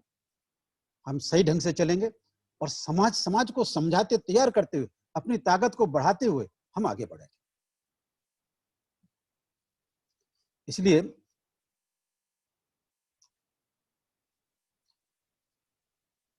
एक प्रश्न जो एजुकेशन से संबंधित है कि 1913 से 1916 में बाबा साहब के ऊपर क्या प्रभाव पड़ा? जो प्रभाव 1977 से लेके 2003 तक मेरा कांशीराम जी के सहवास में रहकर मूवमेंट को समझने, अनुकरण करने का में जो प्रभाव पड़ा है, बाबा साहब के जीवन में वो 3 साल के अंदर प्रभाव पड़ा। ही मेड हिज अनुभव रिकंस्ट्रक्टेड।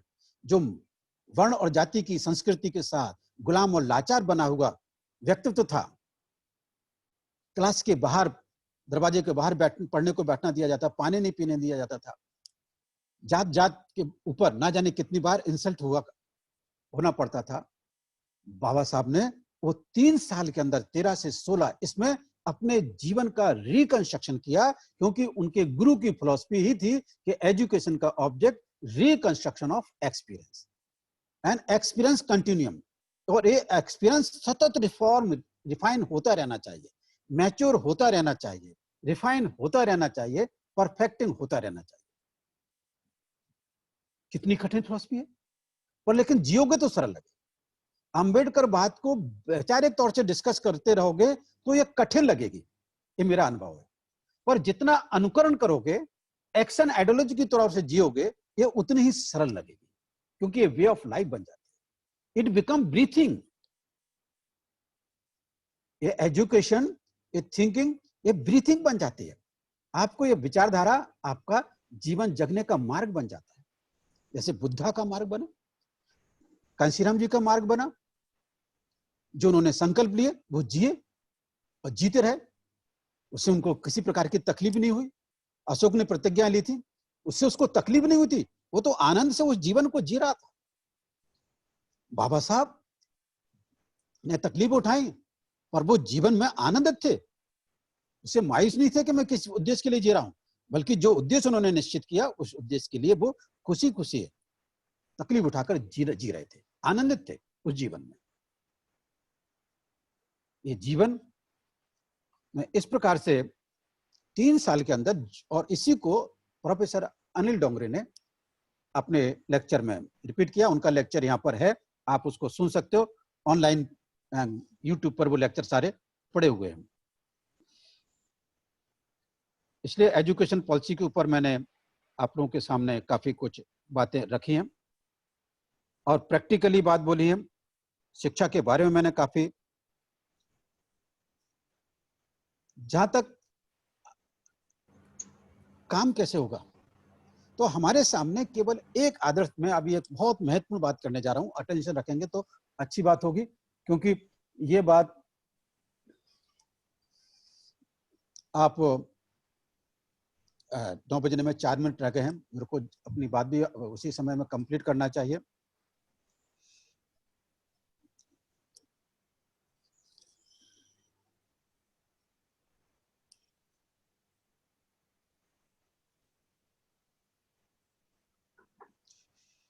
हमारे लोगों ने एक ही रास्ता देखा, और हमारे पहले महापुरुषों ने, कि political power is the master key by which we can open each and every lock.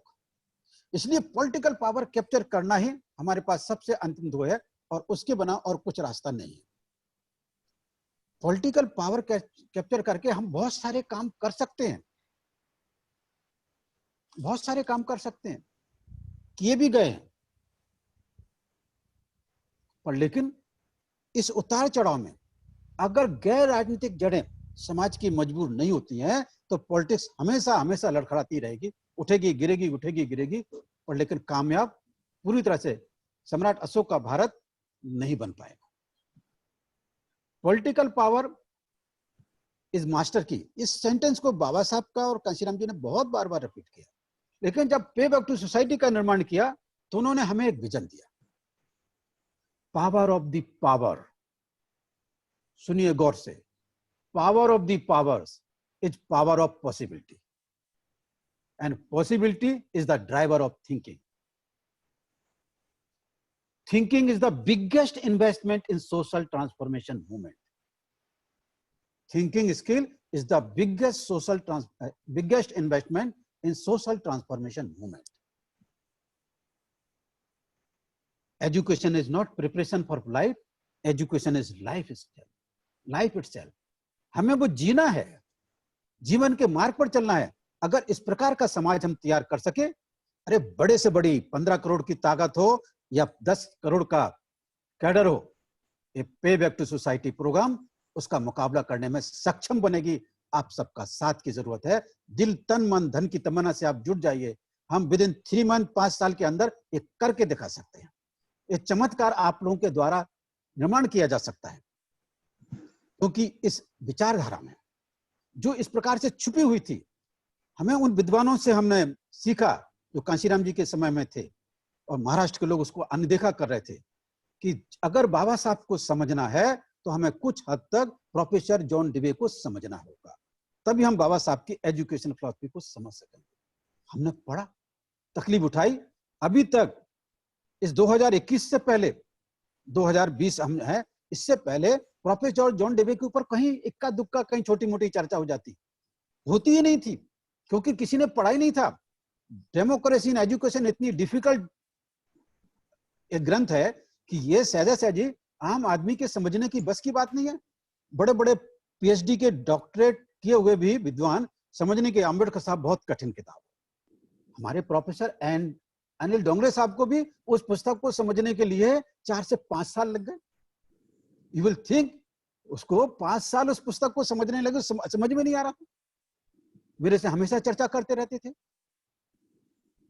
तो हम 21वीं शताब्दी में 2020 में हम बाबा साहब की एजुकेशन फिलॉसफी लेकर आए. पे बैक टू सोसाइटी का सबसे बड़ा कंट्रीब्यूशन एजुकेशन फिलॉसफी ऑफ अंबेडकरिज्म. दूसरा contribution thinking skill is the life skill. और विचार करण्यात प्रवीण नसलेला समाज एक तर शासन करता होऊ शकत नाही, इक्का दुक्का झाले तर टिकू शकत नाही. यानी विचार करने में प्रवीणताहीन समाज, प्रवीणताहीन समाज एक तो शासनकर्ता बन नहीं सकता, इक्का दुक्का अगर बन भी गए तो टिक नहीं सकते. कितना बड़ा महत्वपूर्ण ये पेबैक. क्या हमें जहां तक साहब कांशीराम आए थे वहीं तक हमको रुक के चलना चाहिए था, या जहां तक बाबा साहब आए थे कांशीराम जी को वहीं तक रुक कर चलना था? डायनेमिज्म ऑफ द अंबेडकरिज्म को समझना जरूरी है. मैं पीछे इस बात की जिक्र कर चुका हूं. डायनेमिज्म ऑफ द अंबेडकरिज्म इनको समझना बहुत जरूरी है, और अगर हम जितना उसे समझेंगे हमें उतनी ही एनर्जी मिलेगी, क्योंकि डायनेमिज्म ऑफ द अंबेडकरिज्म पे बैक टू सोसाइटी प्रोग्राम जीता है. समझाता कम, जीता जाता है, क्योंकि अंबेडकरिज्म इज एन एक्शन आइडियोलॉजी. साथियों, ये अनविक्स की विद्या जो छिपी हुई पड़ी थी, हम उसे एज ए फैकल्टी के रूप में लाए. जैसे कॉलेजों में, यूनिवर्सिटियों में विद्या की फैकल्टी होती है. अगर आप लोग चाहोगे तो साल भर में इस विद्या को सिखाने में सक्षम हूं. 365 दिन में रोजाना इस पर एक नया लेक्चर देकर आपको समझा सकूंगा. जिस दिन हम इसमें सामर्थ्य होंगे और हमारे स्कूल होंगे, हमारे टीचर्स इस ट्रेनिंग होकर जाएंगे, तो मैं उनको प्रोफेसर ऑफ थिंकिंग स्किल की डिग्रियां देंगे. अब आने वाले समय में हमारे ट्रेनर्स प्रोफेसर ऑफ थिंकिंग भी बनेंगे. साथियों, ये बहुत महत्वपूर्ण बात मैं आप लोगों के सामने करके हम लोग काफी आशावत हैं. आप लोग कितना सहकार दे सकते हैं, आप लोगों ने अपना डिसाइड करना है. हम तो सर पर कफन बांधकर निकल चुके हैं. हम तो सर पर कफन बांधकर निकल चुके हैं. कांशीराम जी ने जैसा संकल्प ले लिया था, हम तो इस pay back to society program को रिवाइव और सर्वाइव करके इससे mainstream organisation and program of the social transformation movement. What I am saying, mainstream organisation and program of the social transformation movement, इसको बनाने के लिए निकले हैं. आप सबसे अपील करते हैं, आइएगा. और कल से हम 5 दिन जो विद्या हमसे छुपा के रखी गई थी, ब्राह्मणों ने केवल अपने तक सीमित रखी थी, मनुस्मृति पढ़िएगा या चाणक्य नीति पढ़िएगा, याज्ञवल्क्य स्मृति पढ़िएगा, महाभारत पढ़िएगा, ये विद्या को इन्होंने छुपा लिया था। हाँ, और अशोक ने इसे उजागर कर दिया था, इन्होंने फिर उसको सब छुपा लिया और हमको फिर से गुलाम बना लिया। इसलिए अगर हमें इस अशोक का अनुभव कि अगर हमें इस देश से विषमता और वैमनस्यता को खत्म करना है तो थिंकिंग स्किल को अनिवार्य विषय के रूप में हर कैडर को, हर व्यक्ति को, हर लेडीज को, हर जेंट्स को, हर बच्चा, हर बच्ची को एक थिंकिंग स्किल सिखाने का संकल्प लेना होगा। जितनी तेजी से हम अपने बच्चों को, युवा पीढ़ी को इस विद्या को सिखाएंगे, यूथ आपके साथ आएगा। यूथ जो भटकंती का शिकार है वो कहीं तो भी समझने में और रास्ता ढूंढने में कम पड़ा है। अगर हम उसे थिंकिंग स्किल दे देते हैं तो ये विद्यार्थी, ये युवा क्रांति में 10 गुनी ताकत के साथ अपने साथ खड़ा होगा और इस मूवमेंट को कामयाब बनाएगा। आप सब लोगों से पे बैक टू सोसाइटी प्रोग्राम को मैं अब एक सहयोगी साथी बनकर आएगा और इस मूवमेंट को समझकर समझाने वाले बनिएगा। अपेक्षा बहुत होती है, प्रोग्राम हम बहुत सारे कर लेते हैं, पर प्रैक्टिकल कैसे लेके जाएंगे? एक एक कदम, एक एक दिन हम किस प्रकार से, हम एक एक दिन आप लोगों के सामने बहुत नए ढंग से विचार को लेके आ रहे हैं। इस तरह से हमारे 5 दिन, हमारे 5 साथी आपके सामने अलग अलग ढंग से सब्जेक्ट लेकर आएंगे। ये सारा का सारा सब्जेक्ट आपके लिए नया है, क्योंकि थिंकिंग स्किल कहीं सिखाई नहीं जाती किसी भी यूनिवर्सिटी में। फॉरेन की यूनिवर्सिटी में सिखाई जाती है, वहां तो पीएचडी भी, डॉक्टरेट भी, मास्टर डिग्री भी दी जाती है, पर भारत में थिंकिंग स्किल नहीं सिखाई जाती। हमने इस बात को बहुत ध्यान से समझकर समाज को समझाने का संकल्प लिया। आप ताजुब करोगे, इस स्किल के आधार पर मैं केवल थिंकिंग स्किल को सिखाकर मैं करोड़पति बन सकता था। क्या बोल रहा हूं? इस विद्या को, क्योंकि मैं जिस क्लास में बैठा हूं ये 5 घंटे की फीस 25,000 रुपए थी। मैं इस प्रकार के 5 घंटे की 4 क्लास अटेंड करके लाख रुपए देकर मैं 5 घंटे 20 घंटे सीख पाया, और यहां तो हम कैडर को फ्री दे रहे हैं। स्किल उन तक पहुंचाने की कोशिश कर रहे हैं ताकि समाज को समझाने वाले बन सके। साथियों, ये विद्या, थिंकिंग स्किल ही वो विद्या है जिससे हम रूलिंग रेस बन सकते हैं, जिससे राजपाट प्राप्त किया जा सकता है, अर्थशास्त्र का कंट्रोल किया जा सकता है, राजकाज का कंट्रोल किया जा सकता है, सांस्कृतिक सत्ता का कंट्रोल किया जा सकता है, धर्म सत्ता का कंट्रोल किया जा सकता है। All type of the power of the possibilities, all type of the powers of human being can be captured through thinking skill. Now it is my final last answer, all of you, whatever the question you have given. Thank you very much.